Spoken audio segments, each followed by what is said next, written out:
of SCHIP, the Children's Health Insurance Plan. This legislation that passed out of this Congress in the 90s, that emerged from, I will say, emerged from the Clinton administration, and was intensely debated in the state legislature where I was at the time, where we adopted a plan built off of that we called Hawkeye.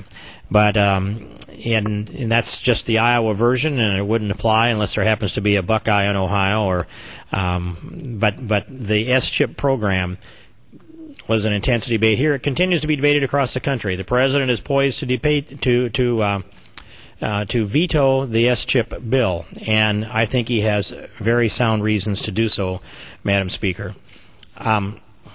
First of all, the idea that we would increase the health insurance coverage for families that are making 3 or 4 times the rate of poverty defeats the very concept of the idea of SCHIP, and that is that we wanted to provide, and it was Congress's intent to provide, health insurance for those children in families that were not so well-to-do, that didn't quite qualify for Medicaid coverage. And so from the Medicaid side of this, it wasn't quite enough to reach up into those lower-income families. And so SCHIP was created. And as it was created, and it came to the states, we adopted in my state an SCHIP program that covered 200% of poverty, trying to reach into those kids that weren't insured. So here are the levels that are produced by the Congressional Budget Office just this year.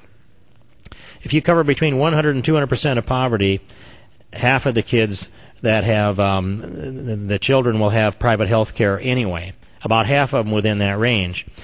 The legislation that first passed off of the floor of this Congress, this Pelosi-led Congress that was then modified by the Senate, is way over on the right. That's 400% of poverty. That shows that when you offer insurance to that, when you offer subsidized health insurance to that level, at 400% of poverty, you're going to get 95% of the kids that were insured that will roll off of that health insurance and onto the government program. The various stops in between, 300 to 400% of poverty, 89%. Well, that's 9 out of 10 kids are already covered. You're going to get them off and onto the government program. 200 to 300%, it's 77%. So what was our mission here? What were we seeking to do? One is the SCHIP program needed to be reauthorized. It was expiring and needed to be reauthorized. And so it needed to be brought before this Congress, and we need to make a decision on how it was going to be shaped and what the parameters of SCHIP would be. And I would have liked to have seen it extended at 200% of poverty, and I would have liked to have seen some of those 25-year-olds that were collecting SCHIP insurance be taken off of those rolls and roll this thing down to where it'd be kids, not young adults, that should be taking care of their own health insurance. But instead, the leadership in this Congress saw fit to bring legislation to this floor and roll over the top of an intensely opposed minority at 400% of the poverty level.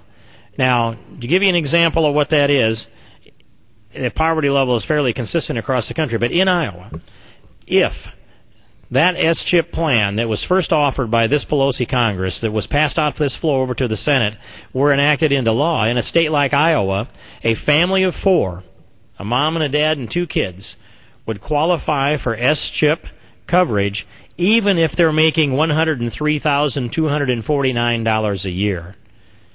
Now, I call that pretty well off. If you're making 6 figures, you've got two kids in the family, 4 mouths to feed, you should be able to find a way to take care of your own health insurance. Likely, that's going to be available in the workplace. At least 75% of those jobs do provide health insurance for the employees.